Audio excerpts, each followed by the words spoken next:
আল্লাহ পাক বলবে ধর ধর এইটারে হাত পার মধ্যে জাহান্নামের শিকার লাগা, টানতে টানতে জাহান্নামে নিক্ষেপ কর। হইছে শহীদ, গেছে কোথায়? এই কলবটা ঠিক করে নেই। কলবটা ঠিক ছিল না, সব ঠিক ছিল, যোদ্ধা ছিল, বীর ছিল, সব ছিল, কিন্তু কলবটা ঠিক। অথচ কলবের আলোচনা আজকে আমাদের মধ্যে নেই, করতেও চাই না। অথচ এক ব্যক্তি মনে মনে ধারণা করে আল্লাহ তুমি আমাকে শহীদ মৃত্যু দিও, শহীদ মৃত্যু দিও। বহু মাথা আলা ফেরাস, সে তার বিছানায় মারা গেল, বহু শহীদ। সে কি কারণটা? এক ব্যক্তি রণাঙ্গনে নিজেকে উৎসর্গ করার পরেও সে শহীদ না, আর এক ব্যক্তি বিছানায় মারা যাওয়ার পরে সেই শহীদের কারণটা। এই জন্য কলবটাকে ঠিক করে। কলবের আলোচনা আজকে আমরাও শুনতে ভালো লাগে, কলবের আলোচনা এখন আর পছন্দ হয় না, রুহানিয়াতের কথা আর ভালো লাগে না। আমাদের ছেলেদের এখন ফাঁসিকদের সাথে আড্ডা মারতে খুবই মজা লাগে, খুবই ভালো লাগে, জাগতিক বিষয়ে আলোচনা শুনতে খুবই মজা লাগে। যখন রুহানিয়াতের কথা, একটু তাসকিয়ার কথা, আল্লাহর কথা, জান্নাতের কথা, হুজুর এগুলো এই পুরান ওয়াজ এগুলো বাদ দেন তো আল্লাহ, এখন জান্নাত জাহান্নামের পুরান ওয়াজ বাদ দেবো কিভাবে? তাও তো আমরা কি করি, এক সমস্যায় পড়ছি বলেন তো। খুব ভালো মতো মনে রাখবেন, ইসলাম মডারেট মোটিভেশন যে করবে, যে বলবে ইসলামের মধ্যে মোটিভেশন হয়, মডারেট হয়, মনে করবেন এটা নবুয়াতি দাবি করছে। কি দাবি করছে? আমি মোটিভেশন করবো কিভাবে, মডারেট করবো কিভাবে বলেন তো? নবী আসা ব্যক্তি ইসলামকে মডারেট করবেন কিভাবে, মোটিভেশন করবেন কিভাবে আমাকে বলেন তো? সম্ভব কিভাবে? যদি আমি বলি ইসলাম মডারেট করব, মোটিভেশন করব, পরিবর্তন করব, বর্ধিত করব, কমতি করব, তাহলে আমার অবস্থাটা কি হয় বলেন তো?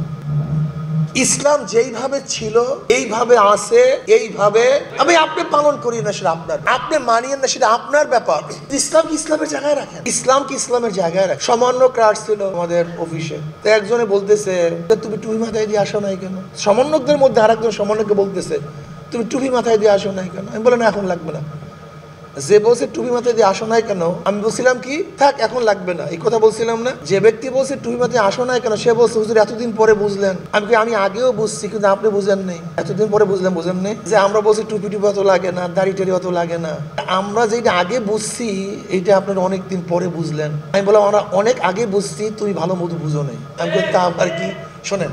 আমি বললাম দেখো তোমাদের সমস্যাটা আমি যেটা করব না সেটা স্বীকৃতি তুমি চাও। যেমন আমি টুপি মাথায় দেবো না, হুজুর স্বীকৃতি দেন টুপি লাগবে না। হুজুর আমি দাড়ি রাখবো না, আপনি স্বীকৃতি দেন দাড়ি লাগবে না। হুজুর আমি দাড়ি ছাড়বো, স্বীকৃতি দেন আমি দাড়ি ছাড়বো। আমি সুন্নতে জামা পরবো না, হুজুর স্বীকৃতি দেন এটা পড়ার দরকার নেই। আমি মানে স্বীকৃতি চাইও না, বরং কেউ ফার্স্ট ক্লাস ফার্স্ট হবে, কেউ 33 পেয়ে পাশ করবে।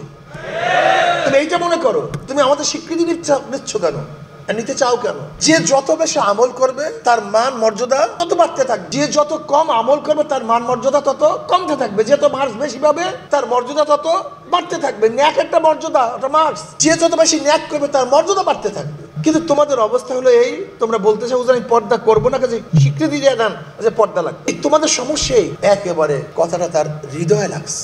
আমাদের অবস্থা হলে আমি যেটা করবো আমাকে স্বীকৃতি দিয়ে দেন হুজুর, আমি নামাজ পড়তে পারবো না স্বীকৃতি দিয়ে দেন, আমি এত নফল আদায় করতে স্বীকৃতি দিয়ে দেন, লাগে না, এরকম আদায় করতে চাই। বরং আপনি এই ধারণা রাখেন যে যদি কোনো ব্যক্তি জীবনে একবার ইমানের সাথে আল্লাহকে আল্লাহ বলিয়া ডাক দেয়, সে একদিন না একদিন জান্নাতে যেতে পারবে, নাকি ভাই? যদি কেউ জীবনে একবার আল্লাহকে আল্লাহ বলিয়া ডাক দেয় তাহলে সে একদিন না একদিন জান্নাতে যেতে, কোনো নামাজ নাই, রোজা নাই, কিচ্ছু নেই, শুধু একবার ইমানের সাথে বলছে সে একদিন যেতে পারবে। তার মানে এখন এই মাসালা যেহেতু একদিন একদিন জান্নাতে যেতেই পারবে, তার নামাজের দরকারটা কি এটা বলবেন, রোজার দরকারটা কেউ তো কোনো পাগলেও বলে। ভাই এইটা হলো একেবারে জান্নাতে যাওয়ার শেষ স্তর, কিন্তু গুথা আছে, অনেক অনেক কঠিন শাস্তি আছে। 33 পাইলেও পাস করবে না আমরা তা বলছি না, কিন্তু তার মানে হলে 33 পাবা এই চিন্তায় তুমি থাকবা। আমাদের তো উচিত হলো তুমি গোল্ডেন প্লাস পাও, ভালো রেজাল্ট। কিন্তু তোমাদের অবস্থা হলে হুজুর এই আমি ঘোরাফেরা সবকিছু করবো, খেলাধুলা সবকিছু করবো, কাজে আমাকে বললেন সবকিছু ঠিক আছে, এগুলো কোনো কিছু বাদ দেওয়ার দরকার। এরকম যেরকম একজন ছাত্র গভর্নমেন্ট হওয়ার জন্য যথেষ্ট, ঠিক আমরাও আমাদের মনের মধ্যে ধারণা করি হুজুর আমরা যা কিছু করি সব স্বীকৃতি দিয়ে দেন, এত কিছুর প্রয়োজন নেই। যদি এরকম হই তাহলে আমার সে বাজে উস্তাদ আর দুনিয়া থেকেও নেই। যেমন একজন উস্তাদ একজন ছাত্রকে 33 পর্যন্ত সীমাবদ্ধ রাখতে চায় না, ভালো উস্তাদ চায় তার তারাক্কি হোক। তো একজন ভালো দায়ী চায় আমি যাকে দাওয়াত দেই তার জন্য তারাক্কি হয়। 8টা জান্নাত, 8টা জান্নাতটা কি বলতে পারেন? 8টা জান্নাত এটা 8টা তফকা, যেমন golden A plus, A plus, A B C, এগুলি কি? এগুলি একটা তফকা, একটা মান। ঠিক 8টা জান্নাত, 8টা মান।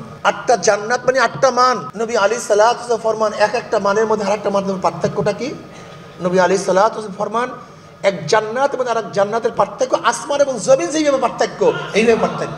আমরা চাই যুব আন্দোলনের প্রত্যেকটা ছাত্র, প্রত্যেকটা কর্মী ফার্স্ট ক্লাস ফার্স্ট পাবে, ফার্স্ট ক্লাস ফার্স্ট হবে, গোল্ডেন A+ পাবে।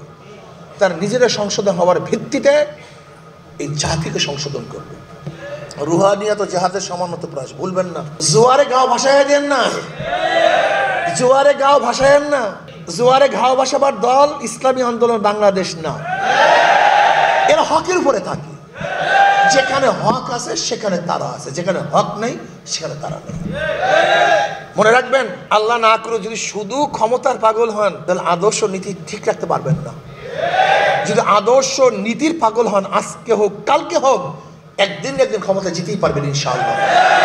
খবরদার তড়িঘড়ি করবেন না কোনো জিনিসে, তড়িঘড়ি করার কোনো সুযোগ নেই। খেয়ালের সাথে কাজ করতে হবে, জোশের সাথে হুশ, হুশের সাথে জোশ, দুইটা জিনিস লাগে। আজকে আমাদের বর্তমান অবস্থাটা কি, দেশের অবস্থাটা কি, সমাজের অবস্থাটা কি, মানুষের চাহিদাটা কি, এগুলি সব আপনাদের নখদর্প থাকতে হবে। দাওয়াতের একটা বিয়ে হলো যে জনাবে মুহাম্মদ রাসূলুল্লাহ সাল্লাল্লাহু আলাইহি ওয়াসাল্লাম আল্লাহর কাছে ভালো নেতা চাইছেন। আল্লাহুম্মা আইজিল ইসলামা বিআহাব্বির রাসূলাইনি ইলাইকা মিন ওমর বিন খাত্তাব ওয়া ওমর বিন হিশাম।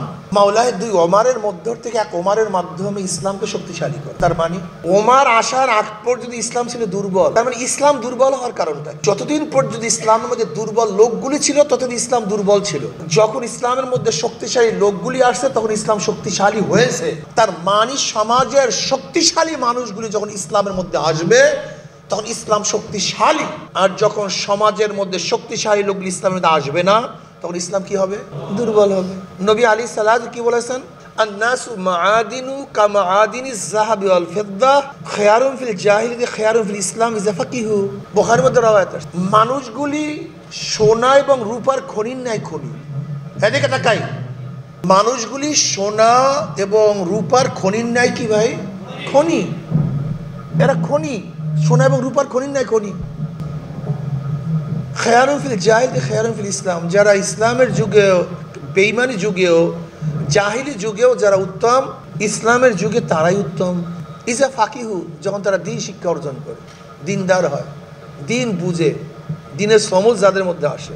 দেখেন, ভালো মতো বুঝবেন, আবু বকর রাদিয়াল্লাহু তাআলা জাহিলি যুগে উত্তম ছিলেন, ইসলামের যুগে সে উত্তম। ওমর ইবনে খাত্তাব রাদিয়াল্লাহু তাআলা জাহিলি যুগে উত্তম ছিলেন, ইসলামের যুগে সে উত্তম। খালিদ বিন ওয়ালিদ জাহিলি যুগেও নেতা ছিলেন। এই যে উহুদের ময়দানে মুসলমানরা শেষ পর্যন্ত যে শেখাস্তি হয়েছিল, ভেজালের মধ্যে পড়ছিল, তার নেতৃত্বে খালিদ বিন ওয়ালিদের, তখন তিনি বেঈমান ছিলেন। জাহিলি যুগে সে লিডার, ইসলামের যুগে সে লিডার। এই যে দেখেন মুআবিয়া রাদিয়াল্লাহু তাআলা আনহু, সে কার সন্তান? সুফিয়ান, আবু সুফিয়ান রাদিয়াল্লাহু সন্তান। তারা কিন্তু জাহিলি যুগে লিডার ছিলেন। আলী মুর্তজা রাদিয়াল্লাহু জাহিলি যুগেও এদের বংশধর, জীবনভর ইসলামের লিডার ছিলেন। ওসমান ইবনে আফফান রাদিয়াল্লাহু তাআলা আনহু, তিনি জাহিলি যুগে সম্মানিত ছিলেন। এর জন্য মনে রাখতে হবে যে যারা যেখানে সম্মানিত আছে এই লোকগুলিকে খোঁজ করে বের করা। লোকগুলি কোথায়? আন-নাসু মাআদিনু কামাআদিনিজ যাহাবি ওয়াল ফিদ্দা, মানুষগুলি খনিজ, এই খনিকে সন্ধান করতে হবে। কোথায় খনিজ আছে তাদের সন্ধান করতে হবে, বের করতে হবে। কোন ছেলেটা মেধাবী, কোন ছেলেটা বংশীয়, কোন ছেলেটা ভালো, কোন ছেলেটা নেতৃত্বের মধ্যে যোগ্যতা রাখে, এদের খোঁজ করে বের করতে হবে, এদেরকে বের করতে হবে। যতক্ষণ পর্যন্ত খনি আবিষ্কার করা না যাবে ততক্ষণ পর্যন্ত অলংকার হবে না, এদেরকে বের করতে হবে। আজকে দেখা যায় সমাজের মধ্যে এমন কিছু লোক আছে, অনেকই ভালো, যোগ্যতা সম্পন্ন, এমপি হতে পারে, মিনিস্টার হতে পারে, কিন্তু ওই লোকগুলি বর্তমান রাজনৈতিক কৃষ্টি কালচারের কারণে তারা রাজনীতিতে অংশগ্রহণ করতে চায় না। এই পচা, গান্দা, খুন খারাপি, জুলুম, অত্যাচার, এই জন্য তারা আসতে চায় না। কিন্তু লোকগুলি ভালো, অনেক যোগ্য, কিন্তু বিভিন্ন এলাকায় আছে, ঢাকায় বসে আছে, শহরের মধ্যে আছে। আপনার এলাকার সেই সন্তান বিশাল শিক্ষিত, ধনী, আখলাকি, ডাক্তার, ইঞ্জিনিয়ার, মুফতি, মুহাদ্দিস, ব্যবসায়ী, retired person, army retired person, প্রশাসনে ভালো লোক, সচিব, এখন সে তবলিগ করে, অমুক হক্কানি পীরের মুরিদ, সে অমুক ঢালকানগরের মুরিদ, সে শশিনার মুরিদ, বা সে তাবলিগে সময় লাগায়, সে যাত্রাবাড়ির মুরিদ, হযরতের সাথে সম্পর্ক রাখে, এরকম একজন ভালো ব্যক্তি, যোগ্যতা সম্পন্ন, আমার দলের না, আমার পীর ভাই না, কিন্তু লোকটা যোগ্য। লোকটা কি? কথা বলেন, তার কাছে যান, তার কাছে দাওয়াত। এরকম পুরা সিটের মধ্যে 300 সিটের মধ্যে দেন 5 জন লোক তৈরি করে, 10 জন লোক তৈরি করে, যে লোকগুলি খুবই যোগ্যতা সম্পন্ন, যাকে মানুষ পছন্দ করবে, এক কথায় মানুষ তাকে ভোট দিবে, তার নেতৃত্ব সবাই গ্রহণ করবে।